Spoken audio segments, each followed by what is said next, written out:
الحمد لله نحمده ونستعينه ونستغفره ونؤمن به ونتوكل عليه ونعوذ بالله من شرور أنفسنا ومن سيئات أعمالنا من يهده الله فلا مضل له ومن يضلله فلا هادي له وأشهد أن لا إله إلا الله وحده لا شريك له وأشهد أن سيدنا وسندنا ونبينا ومولانا محمدا عبده ورسوله صلى الله تعالى عليه وعلى آله وأصحابه وبارك وسلم تسليما كثيرا أما بعد فأعوذ بالله من الشيطان الرجيم بسم الله الرحمن الرحيم يا أيها الذين آمنوا اذكروا الله ذكرا كثيرا وسبحوه بكرة وأصيلا آمنت بالله صدق الله مولانا العظيم وصدق رسوله النبي الكريم ونحن على ذلك من الشاهدين والشاكرين والحمد لله رب العالمین۔ بزرگان محترم اور برادران عزیز، السلام علیکم ورحمۃ اللہ وبرکاتہ۔ یہ قرآن کریم کی ایک آیت کریمہ ہے جو میں نے ابھی آپ کے سامنے تلاوت کی ہے۔ اس میں اللہ تبارک و تعالی نے مسلمانوں کو، ایمان والوں کو خطاب کرتے ہوئے یہ ارشاد فرمایا کہ یا ایھا الذین آمنو، اے لوگوں جو مجھ پر ایمان لائے ہو، اذکروا اللہ ذکرا کثیرا، اللہ تبارک و تعالیٰ کو کثرت سے یاد کیا کرو، کثرت سے اللہ تعالیٰ کا ذکر کرو، کثرت سے اللہ تعالیٰ کو یاد کرو۔ وَسَبِّحُوهُ بُكْرَةً وَأَصِيلًا، اور صبح و شام اس کی تسبیح کیا کرو، یعنی اس کی پاکی بیان کیا کرو۔ یہ خطاب ہے تمام مسلمانوں کو، ان لوگوں کو جو ایمان لا چکے ہیں اللہ تبارک و تعالیٰ پر، اللہ تعالیٰ کے رسول صلی اللہ علیہ وسلم پر، یوم آخرت پر۔ ان کو یہ حکم دیا ہے کہ کثرت سے میرا ذکر کرو، کثرت سے مجھے یاد کرو۔ اب یہ جو حکم اللہ تبارک و تعالیٰ نے عطا فرمایا کہ مجھے کثرت سے یاد کیا کرو،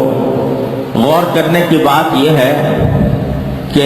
اللہ تبارک و تعالیٰ نے یہ حکم کیوں دیا؟ کیا اللہ تبارک و تعالیٰ کو ہمارے ذکر کرنے سے یا اسے یاد کرنے سے کوئی لطف آتا ہے، کوئی مزہ ملتا ہے اللہ تبارک و تعالیٰ کو؟ یا معاذ اللہ اللہ تبارک و تعالیٰ کی عظمت و جلال میں، اس کی کبریائی میں ہمارے ذکر سے کوئی اضافہ ہوتا ہے؟ ظاہر ہے کہ اللہ جل جلالہ کی ذات اتنی بے نیاز ہے کہ وہ ہمارے ذکر کی محتاج نہیں۔ اگر ساری دنیا مل کر ہر وقت اللہ تبارک و تعالیٰ کی بارگاہ میں سجدے میں پڑی رہے تو اس کی عظمت و جلال میں، اس کی کبریائی میں، اس کی شان میں رتی برابر کوئی اضافہ نہیں ہوتا۔ وہ خود بذات خود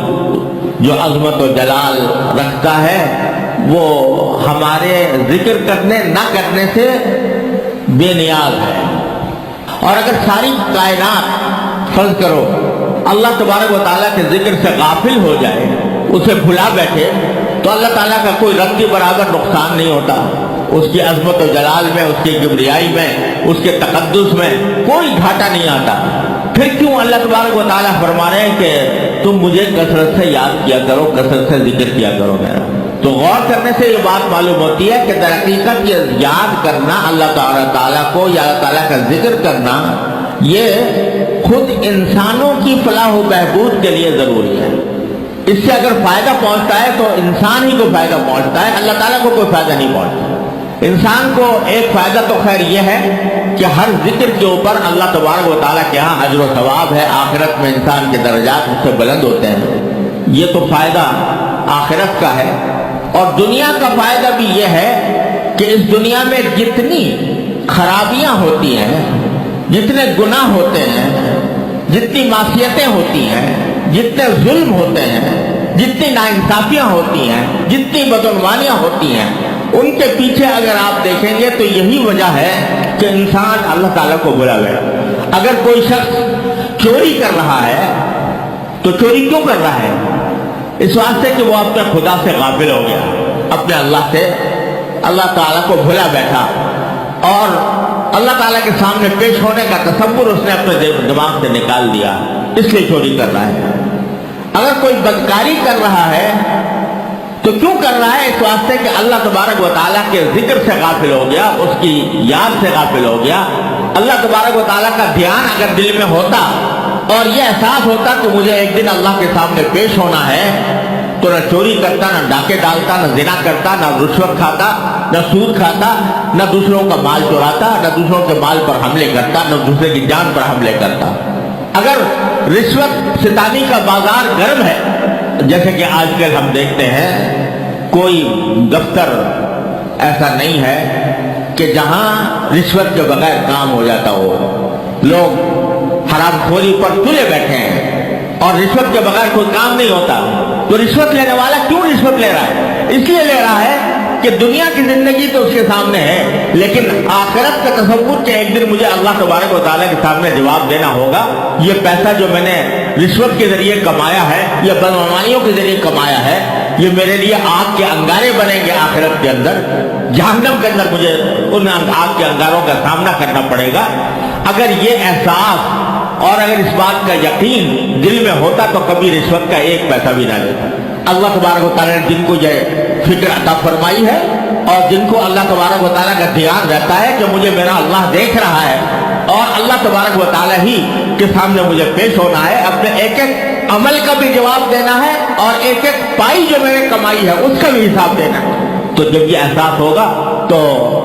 وہ کوئی شخص نہ رشوت کھائے گا، نہ دوسرے کے مال پر ناجائز حملے کرے گا، ناجائز قبضے کرے گا۔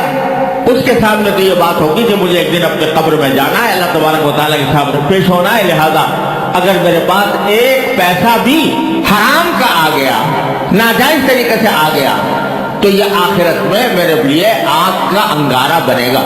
قرآن کریم فرماتا ہے ان الذین یاکلون اموال الیتامی ظلما انما یاکلون فی بطونہم نارا، جو لوگ یتیموں کا مال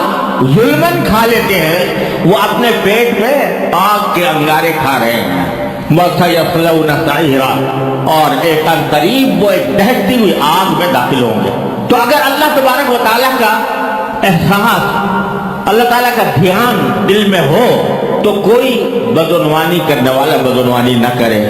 اور جب یہ احساس لوگوں کے دل میں تھا، جس وقت تھا، اور آج بھی جن کے دل میں احساس ہے، وہ بڑی سے بڑی دولت کو ٹھوکر مار دیں گے، لیکن حرام کا ایک لقمہ بھی ان کے گلے سے نہیں اتر سکتا، اس واسطے کہ ان کے دل میں اللہ کا ذکر ہے، اللہ کی یاد ہے، اللہ تبارک و تعالیٰ کے سامنے پیش ہونے کا احساس ہے۔ تو پھر یہ کوئی آج ساری دنیا کرپشن کا ایک شور مچا ہوا ہے۔ بڑے بڑے لوگ کہتے ہیں کہ جرائم جو ہوتے ہیں وہ غربت کی وجہ سے ہوتے ہیں، لیکن آپ دیکھیں گے، اگر دیکھیں جائزہ لے کر، تو جتنے بڑے جرائم دولت مند لوگ کر رہے ہیں، جتنے بدعنوانیاں دولت مندوں کی طرف سے ہو رہی ہیں، جتنا کرپشن ان کی طرف سے ہو رہا ہے، غریب آدمی کی طرف سے اتنا نہیں ہو رہا۔ تو اگر غربت سبب ہوتی تو پھر یہ بڑے بڑے دولت مند جو لاکھوں میں کھیل رہے ہیں، کروڑوں میں کھیل رہے ہیں، اربوں میں کھیل رہے ہیں، ان کے ہاں کرپشن کا وجود مٹ چکا ہوتا۔ لیکن یہ دنیا کی دولت ایسی چیز ہے کہ حدیث میں رسول کریم صلی اللہ علیہ وسلم نے ارشاد فرمایا کہ ابن آدم کی حرص ایسی ہے کہ اگر اس کو ایک وادی بھر کر سونا مل جائے تو بھی وہ چاہے گا کہ میری ایک دوسری وادی ہو جائے، اور دو وادیاں سونے کی مل جائیں تو وہ چاہے گا کہ مجھے تیسری وادی مل جائے۔ یہ حرص جو ہے یہ جوع البقر ہے، یہ نہ مٹنے والی بھوک ہے اور نہ بجھنے والی پیاس ہے۔ جو کبھی ختم نہیں ہوتی.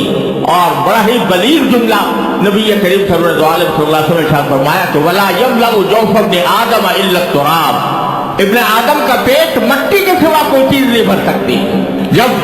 پیٹ اسی وقت بھرے گا جب قبر میں جائے گا اور قبر کے اندر اس کی پیٹ میں مٹی داخل ہوگی تب اس کا پیٹ بھرے گا، ورنہ اس کا پیٹ بھر نہیں سکتا کسی بھی حالت میں نہیں ہوتا. اگر اس کے دل میں اللہ کا خوف نہیں، اللہ تعالیٰ کے سامنے پیش ہونے کا احساس نہیں، اللہ تعالیٰ کا ذکر، اس کی یاد اس کے دل میں پیوست نہیں، تو وہ اپنی دولت کے حصول میں ہر جائز و ناجائز، حلال و حرام کام کا ارتکاب کرتا رہے گا.